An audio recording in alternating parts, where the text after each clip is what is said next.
Hello students, स्वागत है आप सबों का। तो आज के वीडियो में हम लोग देखेंगे एबनॉर्मल कॉलिगेटिव प्रॉपर्टी। ठीक है, तो ये जो टॉपिक है वो सॉल्यूशन का समझ लिए। सॉल्यूशन चैप्टर जो है उसका रीढ़ का हड्डी है। ठीक है, इस चैप्टर का रीढ़ का हड्डी। एक्चुअली जब भी कोई आपको कंपटीशन में, चाहे वो जेई हो या नीट हो, ठीक है, तो अगर दी इस चैप्टर से न्यूमेरिकल अगर दी उठाता है तो आपको अगर दी ये ऐड करके, ठीक है, एबनॉर्मल कॉलिगेटिव प्रॉपर्टी वाला टॉपिक ऐड करके पूछ देता है, तो अगर दी ये टॉपिक अच्छा से समझा हुआ नहीं है, ठीक है, तो ये न्यूमेरिकल आपका सही नहीं होगा। ठीक है, तो आज के वीडियो में हम लोग इस टॉपिक को बढ़िया से समझेंगे। ठीक है, तो शुरू करते हैं हम लोग। जैसे देख लीजिए, हम लोग यहाँ पर मान लेते हैं दो कंटेनर लिए हैं। ठीक है, दो कंटेनर लिए हैं और दो कंटेनर में हम लोग अलग अलग सब्सटेंस का सॉल्यूशन ले लेते हैं। ठीक है, अलग अलग सब्सटेंस का सॉल्यूशन ले लेते हैं। मान लेते हैं एक में 1 मोल यूरिया ले लिए। 1 मोल यूरिया को कितना में 1 kg वाटर में 1 kg वाटर में 1 मोल यूरिया को हम लोग ले लिए हैं। दूसरे कंटेनर जो है उसमें हम लोग क्या करते हैं, 1 मोल सोडियम क्लोराइड को NaCl को ले लेते हैं किसमें 1 kg वाटर में।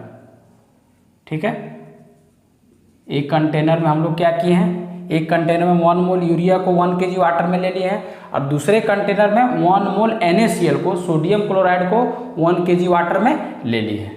ठीक है, तो अब देखिए, तो दोनों केस में मोलालिटी कितना हो जाएगा, मोलालिटी हो जाएगा 1। यहाँ भी मोलालिटी 1, क्योंकि मोलालिटी हम लोग जानते हैं number of mole of solute dissolve in 1 kg of solvent. ठीक है, तो 1/1 यहाँ मोलालिटी 1, यहाँ भी मोलालिटी कितना हो जाएगा 1। ठीक है, अब हम लोग देखते हैं यहाँ पर। तो अब इस केस में हम लोग यहाँ पर रॉल्स लॉ लगाते हैं। मान लेते हैं, लगा दिए डेल्टा टीबी।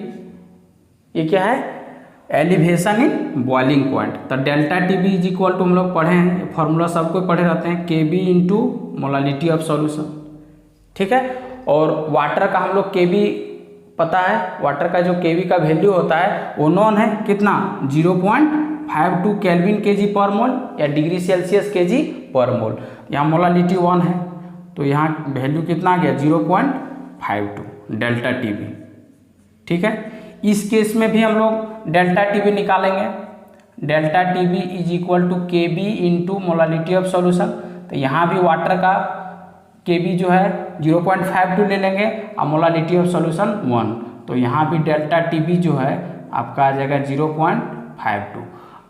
अब जो ये वैल्यू आया डेल्टा टीबी दोनों में आया, तो ये हम लोग क्या किए, वैल्यू जो निकाले हैं वो किससे निकाले, फॉर्मूला से निकाले हैं। तो डेल्टा टीबी यहाँ पर हम लोग लिख देंगे CAL, मतलब डेल्टा टीबी कैलकुलेटेड। ठीक है, और रॉल्स लॉ के फॉर्मूला से जो हम लोग वैल्यू निकालते हैं उसको बोलते हैं कैलकुलेटेड वैल्यू। तो दोनों जगह रॉल्स लॉ का फॉर्मूला लगाए हैं, यहाँ पर भी डेल्टा टीबी कैलकुलेटेड हो जाएगा।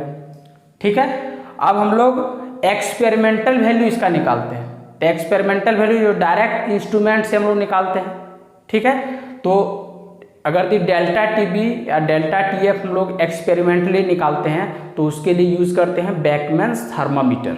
ठीक है, अब देखिए यहाँ डेल्टा टीबी कैलकुलेटेड 0.52 आ गया। अब यहाँ एक्सपेरिमेंटल अगर दिन निकाल रहे हैं डेल्टा टीबी एक्सपेरिमेंटल मतलब बेकमैन्स थर्मामीटर से, तो इस केस में डेल्टा टीबी कितना आ जा रहा है 0.52। लेकिन यहाँ पर जब हम लोग बेकमैन्स थर्मामीटर का यूज करके निकाल रहे हैं वैल्यू, तो आ जा रहा 1.04। ठीक है, अब देखिए गड़बड़ी चालू हो गया। हम लोग इस सॉल्यूशन के केस में डेल्टा टीबी कैलकुलेटेड मतलब रॉल्स लॉ से निकाले तो वैल्यू 0.52 आया। अगर बेकमैन्स थर्मामीटर से मतलब एक्सपेरिमेंटल वैल्यू निकाले तब भी 0.52 आया। दोनों के केस में कितना आया 0.52, लेकिन यहाँ पर कैलकुलेटेड है 0.52। और जो हम लोग इंस्ट्रूमेंट से निकाले बेकमैन्स थर्मामीटर से निकाले मतलब डेल्टा टीबी एक्सपेरिमेंटल कितना हो गया 1.04। मतलब यहाँ पर डेल्टा टीबी कैलकुलेटेड और डेल्टा टीबी एक्सपेरिमेंटल दोनों बराबर नहीं है। ठीक है, इस केस में बराबर दोनों वैल्यू नहीं है, मतलब इस तरह के सॉल्यूशन में कुछ गड़बड़ी है।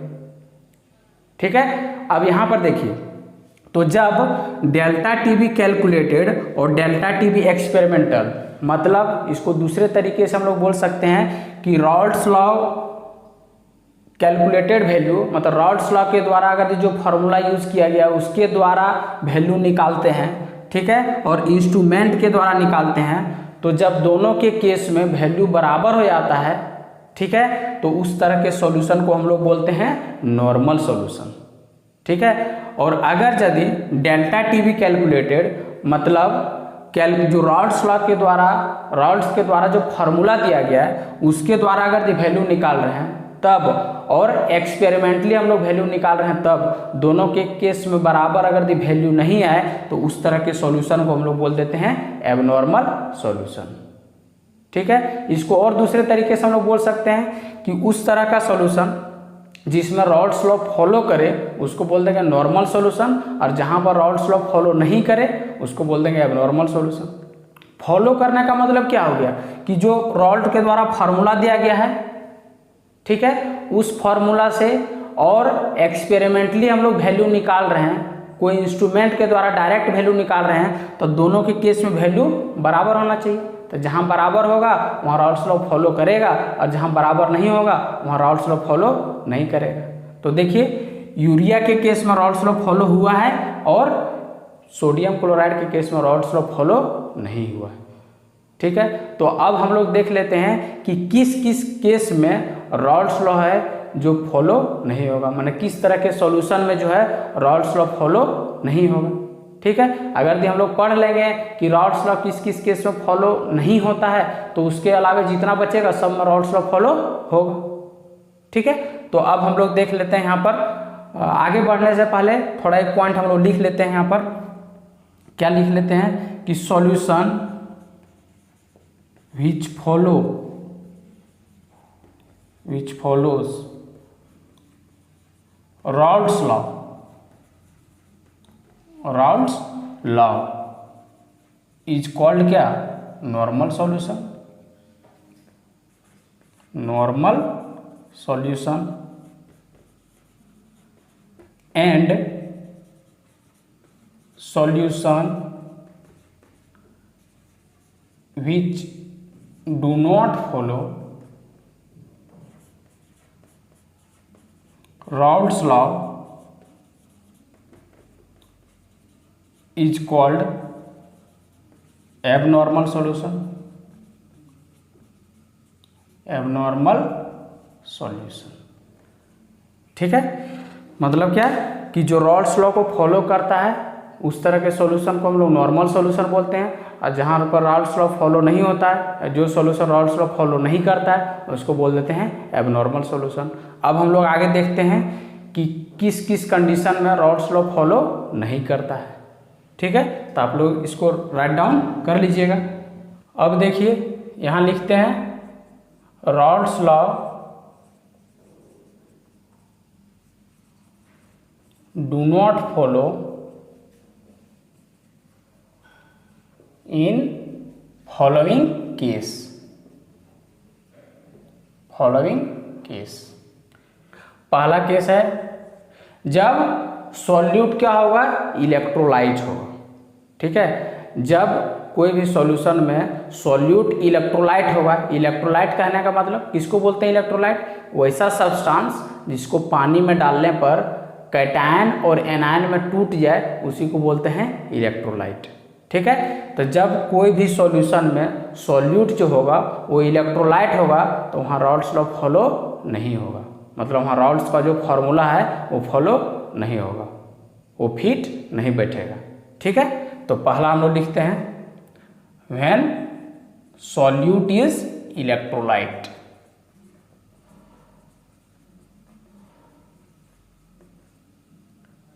और इसको लिख सकते हैं और सॉल्यूट डिसोसिएट्स, एक ही बात होगा। सॉल्यूट इलेक्ट्रोलाइट होगा तो उसको पानी में डालने पर क्या होगा, टूट जाएगा।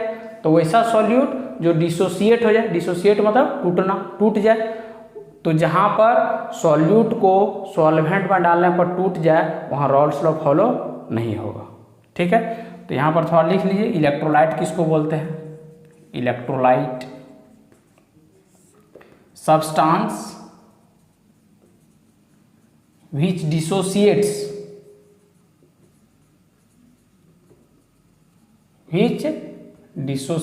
into cation and anion in solvent। ठीक है, वैसा सब्सटेंस जिसको सॉल्वेंट में डालने पर कैटायन और एनायन में टूट जाए उसी को बोलते हैं इलेक्ट्रोलाइट। ठीक है, तो जब सॉल्यूट इलेक्ट्रोलाइट होगा तो रॉल्स लॉ फॉलो नहीं होगा। ठीक है, तो इलेक्ट्रोलाइट का एग्जांपल देखिए कौन कौन चीज़ होगा यहाँ पर। इलेक्ट्रोलाइट में आ जाएगा आपका एसिड। ठीक है, कोई भी एसिड होता है उसको पानी में डालने पर कैटायन एनायन में टूट जाएगा। बेस, ठीक है, बेस भी कैटायन एनायन में टूट जाएगा। साल्ट, ठीक है, साल्ट भी कैटायन एनायन में टूट जाएगा।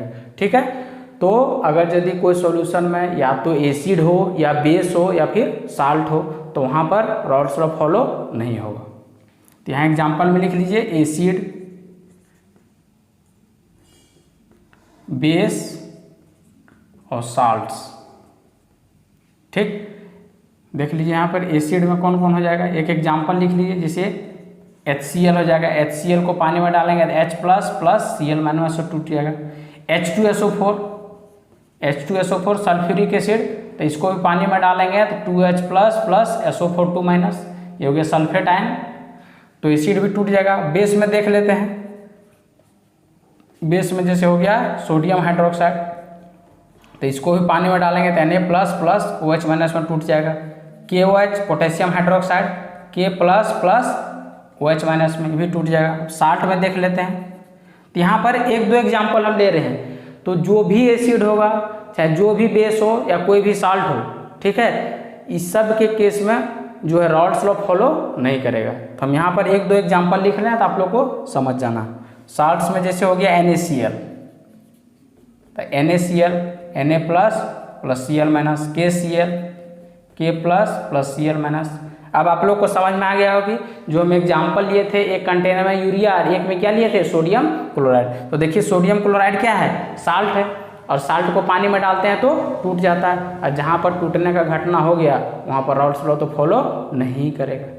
ठीक है, तो आप लोग को ये बात समझ में आ गया होगा कि जहाँ पर सॉल्वेंट में कोई भी सॉल्यूट को डाल देते हैं और वो टूट जाता है कैटायन और एनायन में, वहाँ रॉल्स लॉ फॉलो नहीं करेगा। मतलब कहीं भी कोई भी केस में अगर सॉल्यूट मेरा इलेक्ट्रोलाइट हो तो वहाँ रॉल्स लॉ फॉलो नहीं होगा। ठीक है, अब हम लोग दूसरा देखते हैं, यहाँ तक आप लोग नोट डाउन कर लीजिएगा। अब सेकेंड केस है जहाँ पर रॉल्स लॉ नहीं फॉलो करता है। तो सेकेंड केस है क्या आपका, when solute associates in solution, associates in solution. तो फर्स्ट पॉइंट में हम लोग क्या पढ़े थे कि जब सॉल्यूट को सॉल्वेंट में डालते हैं और वो टूट जाता है तो रॉल्स लॉ फॉलो नहीं करता है। अब दूसरा पॉइंट क्या है, when solute associates in solution, जब सॉल्यूट को डालते हैं सॉल्वेंट में तब टूटने के बजाय वो जुट भी जाता है। जैसे आप लोग पॉलीमर चैप्टर अगर पढ़े होंगे तो वहाँ पर क्या होता है, छोटा छोटा मॉलिक्यूल्स मिलके एक बहुत बड़ा मॉलिक्यूल्स बनाता है जिसको पॉलीमर बोलते हैं। अब जो छोटा छोटा मॉलिक्यूल्स मिलता है उसको क्या बोलते हैं, मोनोमर। ठीक है, तो सॉल्यूट को डालने पर क्या होता है, एसोसिएशन भी होता है। तो जहाँ पर एसोसिएशन होगा मतलब एक दूसरे के साथ मिल जाएगा, ठीक है, छोटा छोटा मॉलिक्यूल्स मिलके बड़ा मॉलिक्यूल्स बना देगा, वहाँ पर भी रॉल्स लॉ फॉलो नहीं होगा। इस एग्जाम्पल में देख लेते हैं। यहाँ पर जो एग्जाम्पल हम लिख दे रहे हैं उसी एग्जाम्पल से क्या होता है, न्यूमेरिकल पूछता है। ठीक है, स्ट्रेट फॉरवर्ड। ठीक है, तो देखिए यहाँ पर अब जैसे यहाँ मान लेते हैं कि 2 मॉलिक्यूल्स एसिटिक एसिड है, CH3COOH, इसको इथानोइक एसिड भी बोलते हैं। जब इसको हम लोग डाल देते हैं किसमें, बेंजीन सॉल्वेंट में, C6H6 सॉल्वेंट में। ठीक है, तो ये 2 मॉलिक्यूल्स जो एसिटिक एसिड है वो क्या हो जाएगा, मिलके एक ही मॉलिक्यूल्स बना देगा एसिटिक एसिड का। ठीक है, तो CH3COH का होल 2, ठीक है, 2 मॉलिक्यूल्स मिलके यहाँ देखिए एक मॉलिक्यूल्स बना दे रहा है। ठीक है, तो जहां पर भी 2 मॉलिक्यूल्स मिलके एक मॉलिक्यूल्स बना देता है उसी को क्या बोल देते हैं हम लोग, डायमेराइजेशन। डायमेराइजेशन 3 मॉलिक्यूल्स अगर मिलके बनाएगा तो उसको बोलते हैं ट्राइमेराइजेशन। ठीक है, 4 मॉलिक्यूल्स मिल के बनाएगा तो उसको बोल देंगे टेट्रामेराइजेशन। ठीक है, तो ये सब लैंग्वेज भी क्वेश्चन में दे देता है, तो ये सब जो पॉइंट है इसको भी ध्यान में रखना है। ठीक है, अब जैसे देखिए यहाँ पर 2 मॉलिक्यूल्स बेंजोइक एसिड है, इसको भी अगर दी बेंजीन सॉल्वेंट में हम लोग डाल देते हैं, ठीक, तो ये भी डाइमेराइज हो जाता है, मतलब 2 मॉलिक्यूल्स मिल के क्या बना देगा, 1 मॉलिक्यूल्स। ठीक है, तो ध्यान में रखना है। देखिए यहाँ पर सॉल्यूट क्या हो रहा है, एसोसिएट हो रहा है, मिल रहा है एक दूसरे से। ठीक है, बहुत ज़्यादा मॉलिक्यूल्स मिलके 1 मॉलिक्यूल्स बना रहा है। ठीक, तो जहाँ पर भी डिसोसिएशन होगा वहाँ राउल्स लॉ फॉलो नहीं करेगा, जहाँ पर भी एसोसिएशन होगा वहाँ पर राउल्स लॉ फॉलो नहीं करेगा। ठीक है, तीसरा पॉइंट में हम लोग देखते हैं कि जब सॉल्यूट वोलेटाइल होगा। ठीक है, एनसीईआरटी में यही 2 पॉइंट पर आपका क्वेश्चन बन जाएगा। ठीक है, लेकिन जब कभी कंपटीशन में कहीं पूछ देता है तो इस तरह का भी पॉइंट आपको दे देगा, तो ये भी ध्यान में रखना है। जब सॉल्यूट वोलेटाइल होगा, व्हेन सॉल्यूट इज वोलेटाइल।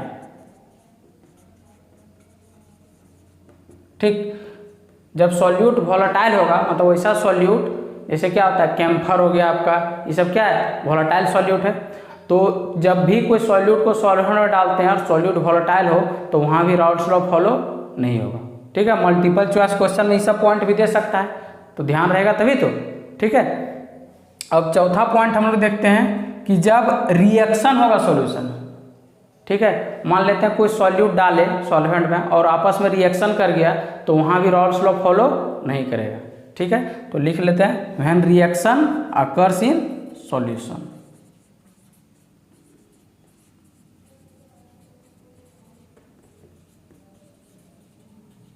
जैसे हम लोग यहाँ पर मान लेते हैं, जैसे देखिए 2 मॉलिक्यूल्स पोटेशियम आयोडाइड है, ठीक है, और मर्क्यूरिक आयोडाइड है HgI2। ठीक है, तो यहाँ पर आपका बना देगा K2HgI4। ठीक, तो इसी को हम लोग बोलते हैं नेस्लर्स रिएजेंट। ठीक है, क्या बोल देते हैं, नेस्लर्स रिएजेंट, जिसको हम लोग अमोनिया के डिटेक्शन में यूज करते हैं, ऐसा रिएजेंट है। तो यहाँ हम लोग मेन जो टॉपिक पढ़ रहे हैं उस पर ध्यान देंगे। अब जैसे देखिए यहाँ पर हम लोग देख सकते हैं, यहाँ पर देखिए 2K पोटेशियम आयोडाइड को ब्रेक करेंगे, देखिए तो 2K प्लस 2I- इस तरह टूटेगा। यहाँ पर टूटेगा Hg+2 और 2I-। तो देखिए इधर टोटल मोल कितना हो गया, इधर जोड़ेंगे टोटल मोल कितना हो जाएगा, 2 2 4 1 5 और 2 7, तो टोटल नंबर ऑफ मोल कितना हो जाएगा, 7। ठीक है, अब यहाँ पर देखिए ये आपका क्या हो गया, कॉम्प्लेक्स कंपाउंड। अगर दी कोऑर्डिनेशन कंपाउंड को पढ़े होंगे तो इसको बोलते हैं हम लोग कोऑर्डिनेशन स्फीयर। क्या बोलते हैं, कोऑर्डिनेशन स्फीयर। और कोऑर्डिनेशन स्फीयर के अंदर जो स्पीसीज होता है वो ब्रेक नहीं करता है सॉल्वेंट में डालने पर, तो इसको हम लोग ब्रेक करेंगे तो कुछ इस तरह ब्रेक होगा, 2K प्लस और HgI4 2-। तो यहाँ पर देखिए 2 और 1 3, तो यहाँ इधर कितना मोल हो जाएगा, 3 मोल। अब यहाँ देखिए इधर कितना नंबर ऑफ मोल है, 7, n बराबर 7 है। ब्रेक करने के बाद नंबर ऑफ मोल इधर कितना है, 7, और इधर ब्रेक कर रहे हैं तो नंबर ऑफ मोल कितना है, 3। ठीक है, अब रिएक्टेंट में नंबर ऑफ मोल ज़्यादा है और प्रोडक्ट में कम है, इसका मतलब साफ है क्या कि कहीं ना कहीं सॉल्यूशन में जो है हम लोग जब सॉल्यूट डाले थे उसके बीच रिएक्शन हो रहा है, तभी तो नंबर ऑफ मोल जो है रिएक्टेंट में वो घट जा रहा है, प्रोडक्ट में कम हो जा रहा है। अब प्रोडक्ट में कम कब होता है, जब रिएक्शन हो जाए। ठीक है, तो यहाँ पर देखिए ये जो पोटेशियम आयोडाइड है वो मर्क्यूरिक आयोडाइड से रिएक्शन करके K2HgI4 बना रहा है, नेस्लर रिएजेंट बना रहा है, मतलब यहाँ एसोसिएशन हो रहा है, इस कारण से नंबर ऑफ मोल घट रहा है। मतलब मेरा जो हम टॉपिक पढ़ रहे हैं उस पर ध्यान देंगे। तो यहाँ पर क्या लिखे हैं, when reaction occurs in solution, तो यहाँ रिएक्शन तो हो रहा है, दिख रहा है। ठीक है, और जहाँ भी रिएक्शन होगा वहाँ पर राउल्स लॉ फॉलो नहीं होगा। ठीक है, तो यही 4 पॉइंट था, आपको ध्यान में रखना है, इससे ज़्यादा पॉइंट नहीं है। ठीक है, इसी 4 पॉइंट को ध्यान रखिएगा, आगे का जो कंसेप्ट हो वो क्लियर हो जाएगा। ठीक है, तो जब जहाँ पर ये चारों पॉइंट फॉलो हो वहाँ पर राउल्स लॉ जो है फॉलो नहीं होगा। जब सॉल्यूट डिसोसिएट करे, जब सॉल्यूट एसोसिएट करे, सॉल्यूट वोलेटाइल हो या रिएक्शन हो सॉल्यूशन में, तो इस केस में जो है वो राउल्स लॉ फॉलो नहीं होगा। मतलब ये सब कंडीशन जब फॉलो होगा तो उस सॉल्यूशन को हम लोग क्या बोल देंगे, एबनॉर्मल सॉल्यूशन। ठीक है, अब इतना पॉइंट पढ़ने के बाद हम लोग यहाँ पर अब दो आगे टर्म पढ़ेंगे। एक पढ़ेंगे अल्फा, जिसको बोलेंगे डिग्री ऑफ डिसोसिएशन, या कहीं ज़रूरत पड़ेगा तो इसको डिग्री ऑफ एसोसिएशन भी बोलते हैं। और एक टर्म पढ़ेंगे वांट ऑफ फैक्टर, जिसको आई से डिनोट करते हैं। ठीक है, तो देखते हैं हम लोग आगे, इसको आप लोग राइट डाउन कर लीजिएगा। अब है डिग्री ऑफ डिसोसिएशन। अब जो हम लोग पॉइंट डिस्कस करने जा रहे हैं वो है डिग्री ऑफ डिसोसिएशन, या कहीं कहीं इसी को यूज करते हैं डिग्री ऑफ एसोसिएशन। इसको हम लोग डिनोट करते हैं अल्फा से। ठीक है, अल्फा को डिग्री ऑफ डिसोसिएशन भी बोलते हैं, और कहीं कहीं ज़रूरत होगा वहाँ हम लोग डिग्री ऑफ एसोसिएशन भी बोलेंगे। ठीक है, तो पहले समझते हैं इसको कि अल्फा क्या है।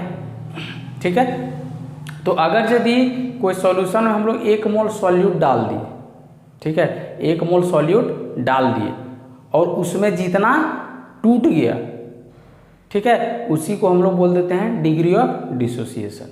ठीक है, इसको ऐसे समझते हैं, मान लें हम लोग बाजार 1 रुपया ले गए, ठीक है, और 50 पैसा खर्च हो गया। ठीक है, तो अल्फा वहाँ गया 0.5। अल्फा मतलब एक ही लाइन में समझना है, एक में जितना खर्च होगा। ठीक है, 1 मोल में जितना खर्च होगा, जितना सॉल्यूशन में मतलब सॉल्वेंट में सॉल्यूट को डालने पर 1 मोल में जितना ब्रेक होगा, उसी को बोल देंगे हम लोग अल्फा। ठीक, तो यहाँ पर इसका डेफिनेशन हम लिखते हैं, number of mole of solute dissociates पर मोल ऑफ सॉल्यूट टेकन, पर मोल of solute taken. 1 mole solute लिए तो उसमें से कितना टूट गया, उसी को क्या बोल देते हैं, अल्फा। ठीक, तो अल्फा का हम लोग फार्मूला लिख देते हैं, number of mole of solute dissociates by number of mole of solute taken. ठीक है, इसको ऐसे भी समझते हैं, देखिए एक एग्जाम्पल से, PCl5 है, फॉस्फोरस पेंटाक्लोराइड, ये ब्रेक हो रहा है PCl3 प्लस Cl2 में। मान लेते हैं इनिशियल मोल जो है, इनिशियल मोल वो है 10 मोल। ठीक है, शुरू में जब रिएक्शन नहीं हुआ था तो इसका प्रोडक्ट क्या था, 0। ठीक है, मान लेते हैं कुछ देर बाद इसका जो चेंज हुआ, मतलब ये सॉल्यूशन ऑफ ब्रेक कर गया कितना, 5 मोल। तो जब एक मोल ये खर्च हो रहा है, ये बन रहा है 1 मोल, ये भी बन रहा है 1 मोल, तो जब 5 मोल खर्च होगा तो ये भी बनेगा 5, ये भी बनेगा 5। ठीक है, अब देखिए यहाँ at the end of reaction, end of reaction, तो यहाँ पर कितना बच गया, ये 5 मोल बच गया, ये 5 हो गया, ये 5 हो गया। ठीक है, तो अगर इस रिएक्शन में अल्फा पूछेगा तो देखिए, तो हम अल्फा मतलब क्या बोले थे, 1 मोल में कितना खर्च होगा, तो यहाँ पर देखिए एक ही नियम से भी निकाल सकते हैं।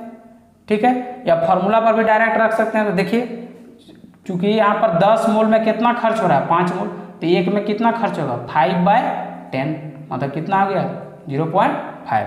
और अल्फा का फार्मूला पर भी रख सकते हैं, number of mole of solute dissociates, तो देखिए 10 में से डिसोसिएट कितना होगा, 5 और number of mole of solute taken, तो अल्फा कितना हो जाएगा, 0.5। ठीक है, यहाँ से ये भी ध्यान रख सकते हैं कि अल्फा जो है वो कितना के बराबर हो सकता है, 1 के बराबर, नहीं तो हमेशा 1 से कम ही होगा। ठीक है, अल्फा मतलब डिसोसिएशन, तो 100% से ज़्यादा डिसोसिएशन नहीं हो सकता है। ठीक है, इसको परसेंटेज में अगर हम लोग बोलें तो अल्फा मैक्सिमम कितना हो सकता है, 100%, पूरा का पूरा टूट सकता है, या तो उससे कम। ठीक है, तो अल्फा जो है 1 से ज़्यादा नहीं होगा, या अल्फा जो है 100% से ज़्यादा नहीं होगा, उससे कम ही होगा। ठीक है, तो ये था अल्फा। अब यहीं से एक टॉपिक जो अगला हम लोग पढ़ेंगे वो आ जाएगा वांट ऑफ फैक्टर। तो वांट ऑफ फैक्टर हम लोग यहीं से समझ लेते हैं। देखिए, तो अल्फा और वांट ऑफ फैक्टर में कुछ रिलेशन है, थोड़ा समझिए यहाँ पर। जैसे हम लोग क्या बोले थे कि अल्फा मतलब हो गया 1 मोल में कितना खर्च होगा, 1 मोल में कितना टूटेगा। ठीक है, और जो आई है, ठीक है, 1 मोल डाल रहे हैं तो सॉल्यूशन में कितना हो जा रहा है डालने के बाद, टोटल नंबर ऑफ मोल, उसी को बोल देते हैं आई, उसी को बोल देते हैं वॉन टॉप फैक्टर। जैसे यहाँ समझिए इसी एग्जाम्पल में, उसके बाद आगे हम लोग उस पॉइंट को डिस्कस करेंगे। जैसे देखिए यहाँ at the end of reaction PCl5 कितना बचा 5, PCl3 कितना बचा 5, Cl2 कितना बचा 5।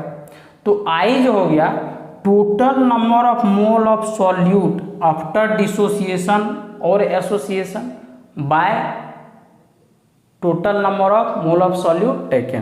तो देखिए टूटने के बाद यहाँ टोटल कितना नंबर ऑफ मोल हो गया 15, अब बटा यहाँ पर हो जाएगा इनिशियल मोल, तो कितना था 10। ठीक है, तो आई जो हो जाएगा वो रेशियो हो जाएगा total number of mole of solute after dissociation और एसोसिएशन बटा total number of mole of solute taken, मतलब इनिशियली जितना लिए हैं। ठीक है, तो total number of mole of solute मतलब आफ्टर एंड ऑफ रिएक्शन बटा इनिशियल मोल, तो इसका जो रेशियो होगा उसी को हम लोग बोलते हैं आई। ठीक है, बढ़ते हैं आगे, यहाँ तक आप लोग नोट कर लीजिएगा। यहाँ वैसे समझने के लिए ये भी लिख सकते हैं, आई जो हो जाएगा, आई हम लोग आगे पढ़ रहे हैं तो आई हो जाएगा, देखिए टोटल कितना हो जाएगा 15 अब बटा 10 1.5। ठीक, हम लोग आगे इसको पढ़ते हैं। अब है वॉन टॉप फैक्टर, जिसको आई से डिनोट करते हैं। ठीक है, तो इसको कैसे डिफाइन करेंगे, थोड़ा डिफाइन कर लेते हैं। Total number of mole of solute after dissociation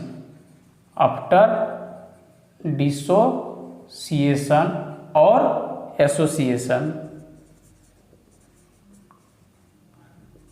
पर मोल ऑफ सॉल्यूट टेकन।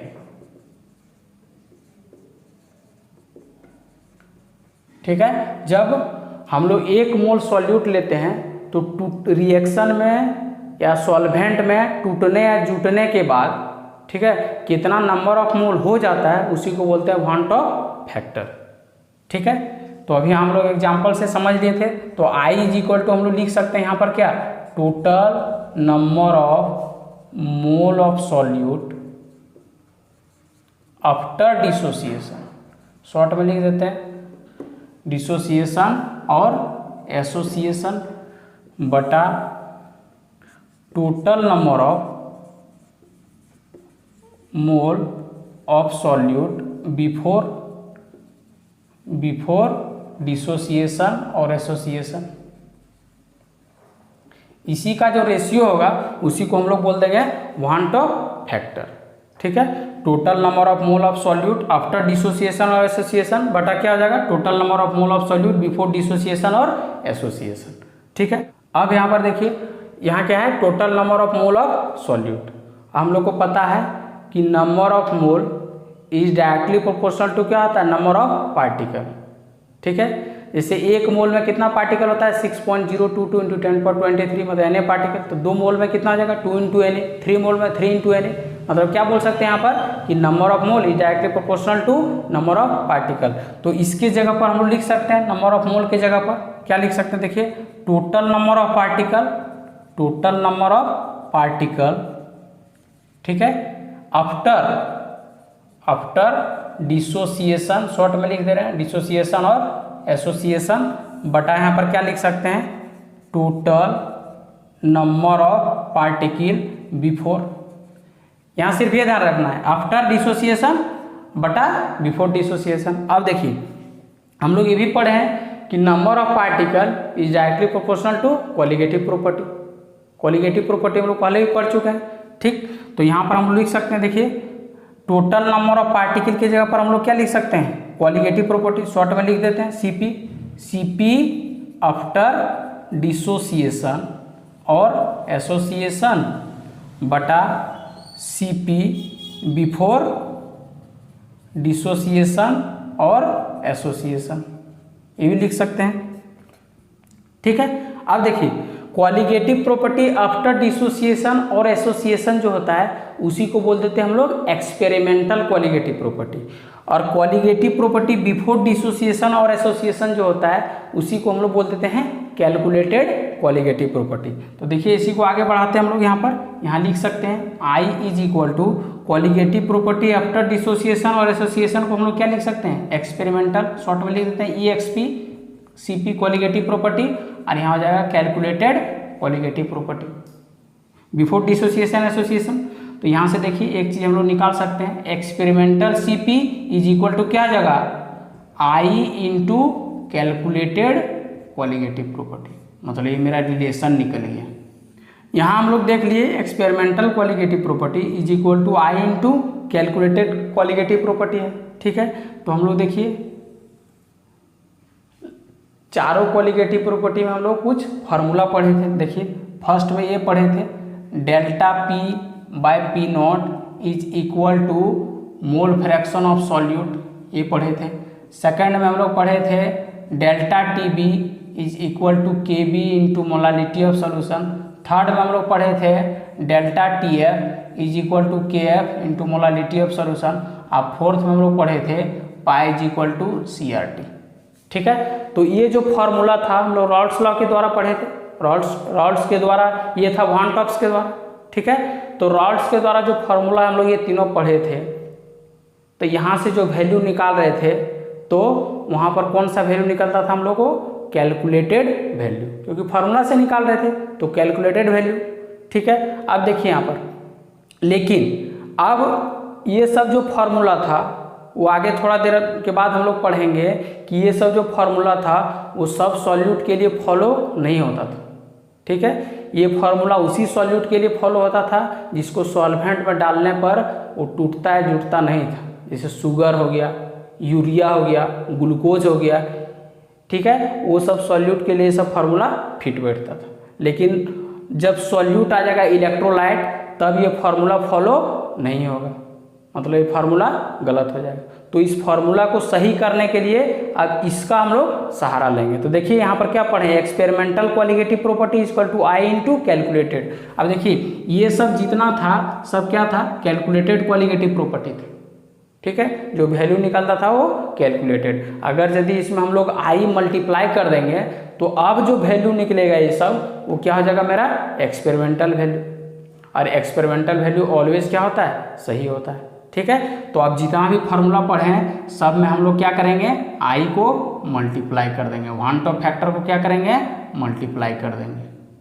तो ये फार्मूला मेरा सही हो जाएगा कोई भी सॉल्यूट के लिए, ठीक है। अभी आगे बताएंगे।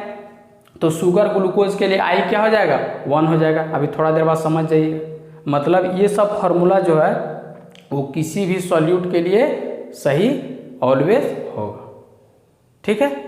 जो वीडियो है वो ज़्यादा लंबा हो रहा था, ठीक है, इसलिए आज के वीडियो में हम लोग जो देखे हैं क्या कि experimental colligative property is equal to जो है i into calculated colligative property है। हम लोग फार्मूला में किस तरह से आई को सेट करेंगे वो देख लिए। अब जो है यहाँ पर देखिए तो आई का वैल्यू अगर यदि हम लोग को मिल जाएगा, ठीक है, आई का वैल्यू मिल जाएगा तो हम लोग आसानी से क्या है कोई भी क्वेश्चन को सॉल्व कर लेंगे, ठीक है। तो ये था जो फर्स्ट पार्ट था वीडियो का।